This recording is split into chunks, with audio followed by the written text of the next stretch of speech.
ছাত্র জনতার অভ্যুত্থানে আশুলিয়ায় ৬ শিক্ষার্থীকে হত্যা ও মরদেহ পোড়ানোর মামলায় ঢাকা ১৯ আসনের সাবেক সংসদ সদস্য সাইফুল ইসলাম ও ৪ পুলিশ কর্মকর্তার বিরুদ্ধে গ্রেপ্তারি পরোয়ানা জারি করেছে আন্তর্জাতিক অপরাধ ট্রাইব্যুনাল।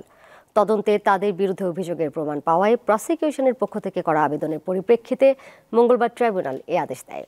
এ সময় চিফ প্রসিকিউটর জানান, সাবেক প্রধানমন্ত্রী শেখ হাসিনাকে দেশে আনা সম্ভব হলে গণহত্যার বিচার আরও ভালো হবে।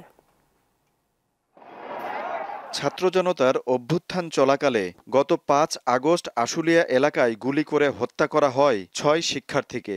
এরপর তাদের লাশ পুলিশ ভ্যানে তুলে আগুন জ্বালিয়ে দেয়া হয়।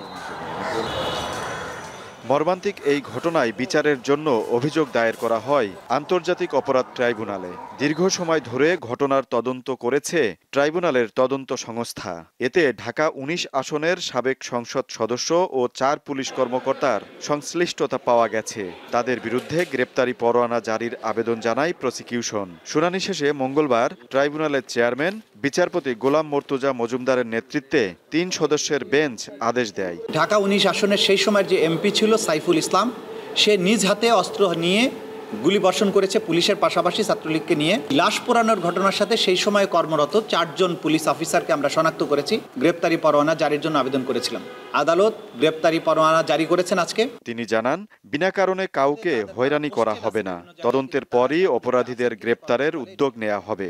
এ সময় তিনি সাবেক প্রধানমন্ত্রীকে ফিরিয়ে আনার প্রসঙ্গেও কথা বলেন। কূটনৈতিক চ্যানেলে তাকে ফেরত পাওয়ার জন্য চেষ্টা করা হচ্ছে। সুতরাং এইটা একটা ধারাবাহিক প্রক্রিয়ার অংশ।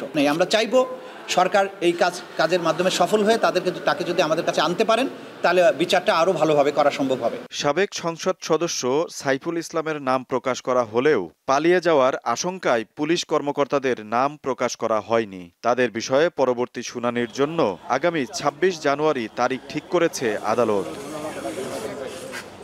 আজিজুল ইসলাম, দীপ্ত সংবাদ, ঢাকা।